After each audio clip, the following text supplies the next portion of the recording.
honestly, since I started taking steroids, it calmed me down.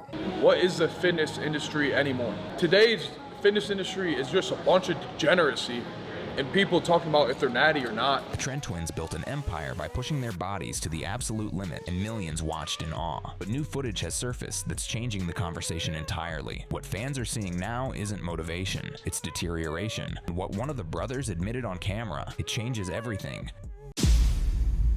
The rise and the warning signs. There's something deeply unsettling happening in the world of fitness social media right now, and it involves two of the most recognizable faces in the entire industry. I'm talking about Christian and Michael Guerra, better known to millions of fans around the globe as the Tren Twins. These identical brothers have built an empire on raw, unfiltered content that showcases their intense approach to bodybuilding, their brotherly dynamic that oscillates between genuine affection and explosive conflict, and perhaps most controversially, their remarkably candid discussions about anabolic steroid use. But recently, new footage has emerged that's causing their dedicated fan base to express genuine concern for the well-being of these two young men. When you actually sit down and analyze what's being said, what's being shown, and what's happening behind the scenes, you begin to understand why so many people are worried. Let me take you back to the beginning, because understanding where Chris and Mike came from is essential to grasping the full weight of what's happening now. Born on April 2nd, 2001, in Clinton Township, Michigan, these twins didn't exactly have the easiest start in life. They spent their early years in foster care before being adopted into a Christian family, where they grew up alongside older brothers who introduced them to the world of athletics. Football became their initial passion, with both brothers playing running back and linebacker positions through high school and into college at Madonna University. In fact, their athletic abilities were so remarkably similar that they actually made local news in Detroit. And we were on the news, like Detroit news one time, because we both played the same position. We were identical twins with identical stats, and like they tracked it. Somewhere along the line, the weights started calling louder than the football field. Chris was pursuing medicine, studying to become a PA, while Mike was diving into data analytics. Yet both brothers found themselves increasingly drawn to the gym, starting their serious lifting journey around age 17 at approximately 170 pounds. The transformation that followed was nothing short of remarkable. Through years of dedicated natural training, they bulked up to around 215 pounds on frames standing between 5'6" and 5'7" tall. Their shorter stature actually worked to their advantage, making their muscular development appear even more impressive and dense. Then came 2022 and everything changed. The brothers launched their YouTube channel with content that was refreshingly different from the polished, overly produced fitness content that dominated the platform. Their videos were raw, chaotic, and absolutely authentic. They argued with each other, they pushed each other to the absolute limit, and most importantly, they didn't pretend to be something they weren't. When online commenters started accusing them of being fake natty, claiming they were secretly using steroids while pretending to be natural, the brothers made a decision that would define their entire brand. Instead of denying the accusations or ignoring them altogether, they leaned into the controversy. They adopted the name Tren Twins as a direct reference to Trenbolone, one of the most powerful and notorious anabolic steroids in existence. We were natural, and everyone didn't believe us, so it was like every TikTok video we posted was like, it was like Tren Twins, D-ball brothers, like test bros, like. People just didn't believe we were natural, so like I just said, took the name. Manifested it. What followed was an explosion of popularity that neither brother could have anticipated. Their YouTube channel now boasts over 1.2 million subscribers, with millions more following them across Instagram and TikTok. They've collaborated with industry giants like Chris Bumstead and Bradley Martin. They've launched their own supplement company, Pharrell, and their merchandise sells out almost immediately upon release. But here's where the story takes a darker turn, and where we need to start examining the footage that has so many fans genuinely worried about these two young men. In October 2022, after approximately 8 years of natural training, the Tren Twins made the decision to start using testosterone. They've been remarkably transparent about this choice, discussing their cycles openly in videos and interviews. Their current regimen reportedly includes 210 to 220 milligrams of testosterone per week, 20 milligrams of Anavar daily, and 2 IUs of growth hormone. Speaking of gear, we got a new cycle. It gets to a certain point where it's actually toxic for your body and it's preventing you from actually getting better. 210 milligrams of test, 20 milligrams of Anavar, 2 IUs of growth. But the concerning footage goes far beyond just discussions of their steroid cycles. What's really alarming fans are the videos showing what appears to be genuine psychological distress, physical deterioration, and a lifestyle that seems increasingly unsustainable. Take, for example, the August 2025 video titled Angry Rant Plus Arm Day. In this footage, Chris delivers an extended monologue that oscillates between motivational and deeply concerning. He speaks about the state of the fitness industry with barely contained rage, his frustration seemingly boiling over in ways that go beyond simple entertainment. What is the fitness industry anymore? Today's fitness industry is just a bunch of degeneracy and people talking about if they're natty or not. Like, bro, let me tell you, that does not matter at all. Because then when you do, oh, he takes Tren and I don't. I only take 300 milligrams of test. He takes 1,000. Like, it's never going to be enough. It's never going to be not in a state of comparison. The rant continues with Chris expressing what sounds like genuine exhaustion with the demands of content creation and the pressures of maintaining their public image. He talks about how goal-oriented he and his brother are, to the point where they can't even enjoy their current success. We can't even enjoy what's around us. All this that I should be grateful for, and instead I'm beating myself up because I want to accomplish and be more, and I'm only focused about my vision, about myself in the future. And I just want to tell you guys, don't do that. This admission is particularly striking when you consider the context. Here are two young men, just 24 years old, who have achieved more success than most people dream of in a lifetime. They have millions of followers, successful businesses, and the admiration of their peers. And yet, by Chris's own admission, they can't seem to find satisfaction or peace in any of it. Fans and observers have noted what they describe as accelerated aging in the twins, with some commenting that they look significantly older than their 24 years. Others have pointed to the visible strain in their faces during videos, the dark circles under their eyes, and the general appearance of exhaustion that seems to persist regardless of how much rest they claim to be getting. But the physical appearance concerns are just the tip of the iceberg. The real worry for many fans lies in the documented incidents that have occurred over the past couple of years. Incidents that suggest the twins may be pushing their bodies far beyond what is sustainable or safe. In March 2024, one of the twins was hospitalized after consuming 700 milligrams of caffeine before attempting a 500-pound bench press. The combination of extreme stimulant intake and maximum effort lifting led to a collapse that required medical intervention. This incident alone should have served as a wake-up call about the dangerous extremes inherent in their approach to fitness. Then came November 2024, when Mike suffered a devastating pectoral tear during a 585-pound bench press attempt. Orthopedic experts have suggested that such injuries are often linked to steroid-induced strength gains that outpace the body's tendon and ligament development. The muscles grow stronger at a rate that the connective tissues simply cannot match, creating a scenario where catastrophic injury becomes increasingly likely. What makes this injury even more concerning is how Mike reportedly responded to it. According to various sources, he initially ignored the severity of the tear and continued training, a decision that medical professionals would almost universally condemn as reckless and potentially career-ending. The pattern that emerges from examining this footage and these incidents is one of young men who are pushing themselves to the absolute breaking point and possibly beyond it. They're operating in a space where the line between dedication and self-destruction has become dangerously blurred, and their millions of followers are watching it all unfold in real time.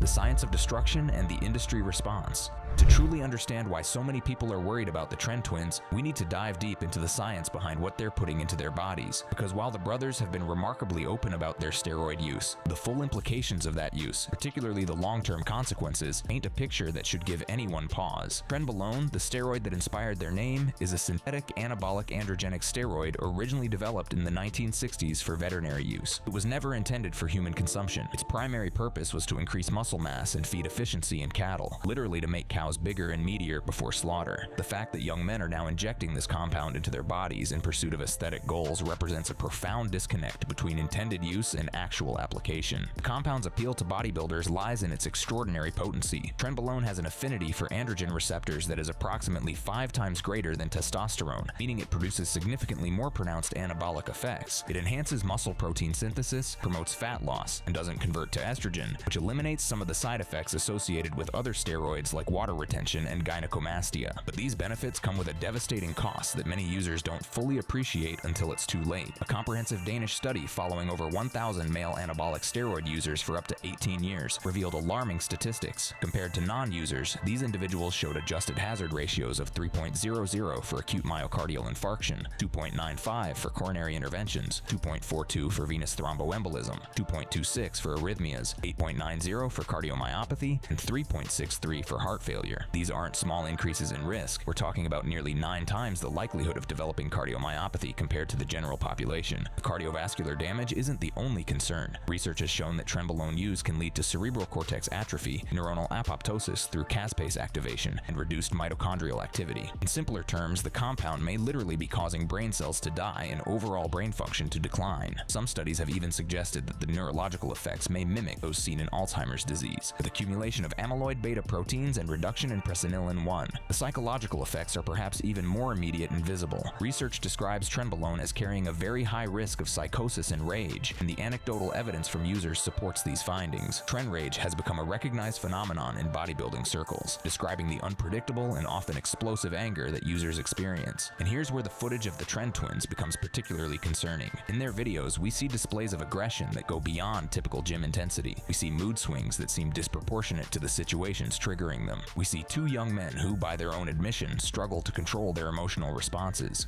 Honestly, since I started taking steroids, it calmed me down.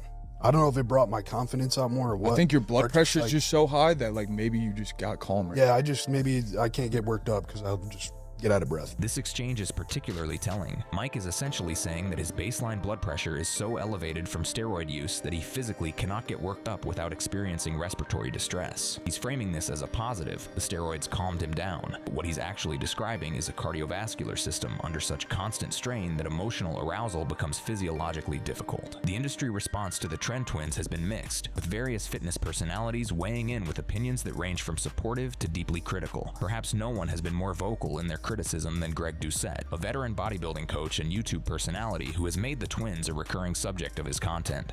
Doucette's relationship with the Twins began when they briefly sought his coaching services. He agreed to help them prepare for a bodybuilding competition. The partnership fell apart when the Twins proved unable or unwilling to adhere to the strict dieting required to achieve competition-level conditioning. According to Doucette, they wanted their pro cards but weren't prepared to diet down to the approximately 5% body fat necessary to compete at the highest level. So I'm coaching them for free. I'm coaching them, and I'm like getting the updates every week, and I'm like, you guys are not lean enough. Well, we want our pro cards by this year. I'm like, I don't think you understand how hard it is to diet to like 5% body fat. Like, I don't think you can get that lean. Doucette's critiques go far beyond simple frustration over a failed coaching relationship. He has specifically called out their steroid protocols as inefficient and dangerous, arguing that they're using harsh compounds like Trenbolone while maintaining relatively low anabolic bases, a combination that maximizes side effects while limiting potential gains. In one particularly pointed video, Doucette questioned how the Twins could have testosterone levels lower than his own despite being decades younger. How is your testosterone levels lower than mine? Like, this doesn't make sense. You have to actually try. The implication is clear. Something is seriously wrong with how they're managing their hormone protocols. Doucette has also criticized their use of methyltrenbolone, an extremely toxic compound that he describes as appropriate only for very specific pre-competition scenarios at doses as low as 0.5 to 2 milligrams. The idea of using such a compound casually or regularly is, in his view, a recipe for serious health consequences. Criticism extends to their lifestyle choices beyond just drug use. Doucette has condemned their post-competition bulking plans, warning that bulking to 260 pounds would result in obesity, high blood pressure, and a host of other health problems. He's criticized their dieting approach as unsustainable, arguing that their pattern of restriction followed by binging creates a dysfunctional relationship with food that will haunt them for years. But perhaps the most damning critique from Doucette concerns the very foundation of the Tren Twins brand. He argues that simply having the name Tren Twins promotes steroid use among young people, regardless of whatever disclaimers they might include in their content. In his view, their transformation and success story, built visibly on the back of pharmaceutical enhancement, encourages more teens to experiment with dangerous compounds. The brothers have pushed back against some of this criticism in their own content and interviews. In a particularly candid exchange during a podcast appearance, they discussed their relationship with steroids and the complicated feelings they have about their drug use. We have a ton of dumb stories, so First trend cough, oh my god. yeah. Guys, stay natural. Or honestly, it doesn't matter to me, but yeah, listen to people who are smarter than me. This admission, they've done dumbass things and that people should listen to those who are smarter, represents a rare moment of self-awareness that fans have latched onto. But it also raises a troubling question. If they know they're making poor decisions, why do they continue to make them? The phenomenon of what researchers call the normalization of problematic Trenbolone use may provide some answers. Studies examining online fitness communities have found that users often develop a love-hate relationship with the drug, acknowledging its harms while continuing to use it and even encouraging others to do the same. The communal language, terms like "trenme" and peer encouragement create an environment where relapsing into use after attempting to quit is normalized rather than discouraged. Qualitative research into Trenbolone users has documented disturbing patterns of behavior, including extreme aggression, impulsivity, and cognitive decline that users themselves acknowledge. One user in a study described his mental state as follows: "My mind pretty much went to mush." Another described episodes of violence, yelling out my window, "Let's go fucking fight." These aren't isolated incidents, but rather representative of a broader pattern of psychological psychological deterioration that accompanies Trenbolone use. The Tren Twins find themselves at the center of this controversy not because they're doing anything particularly unusual by the standards of enhanced bodybuilding, but because they're doing it so publicly at such a young age and with such a massive platform. Every video they post becomes a data point in a larger conversation about the costs of pursuing physical perfection through chemical enhancement. The human cost and the path forward. When you strip away all the YouTube drama, the social media beef, and the industry controversy, what you're left with is a fundamentally human story about two young men who are quite possibly destroying themselves in pursuit of a dream. And the most troubling part is that they seem to know it. In one of their more reflective moments, captured during a podcast appearance, the brothers discussed what truly motivates them and what they ultimately want from their careers in fitness. I would rather be a bodybuilder than an influencer. That's just me personally. Well, you kind of, I mean, I do both. Yeah. Yeah. But I don't want that influencer image. Like, I love being a crazy lifter and just making YouTube videos and There's something almost heartbreaking about this exchange. Chris is articulating a desire that millions of young men share, the desire to be physically impressive, to command respect through sheer presence, to achieve something tangible and visible that proves his worth. But the path he's chosen to pursue that desire comes with costs that may not be apparent for years or even decades. The conversation with Jay Cutler during that same podcast provided another window into the Twins' mindset, particularly when Cutler shared his own experiences from his competitive years. In the gym, and I watched the bench press, and dude, my legs were so big, and I squatted. I that picture you at 21, bro? I squatted and my nose would bleed because I'd get so, like, my head would just get so full of blood, like trying to push the weight. Because I would do like 4 plates, you know, for rep after rep. And, you know, I remember when I squatted like 500, 600, you know, and like at 19, I squatted like 700 pounds. Cutler, now in his 50s, was describing the extreme physical stress he put his body through as a young man. The nose bleeds from squatting, the constant pushing beyond normal limits. These were badges of honor in his competitive career. But they were also warning signs that he was taxing his cardiovascular system to dangerous extremes. And Cutler competed in an era before the more is more mentality that characterizes today's enhanced bodybuilding culture had fully taken hold. Twins' response to Cutler's story reveals their complete identification with this approach to training. Rather than hearing a cautionary tale, they hear validation of their own extreme methods. They see a legend of the sport describing the exact kind of intensity they bring to their own training, and it reinforces their belief that they're on the right path. But the footage that worries fans most isn't from interviews or podcasts. It's from the Twins' own content, where they display what appears to be genuine psychological distress that goes beyond simple motivation or intensity. That you forget, and the shit that really matters is building memories and connections that last a lifetime, right? Because muscle will not always be there. It will not last a lifetime. You'll get injured.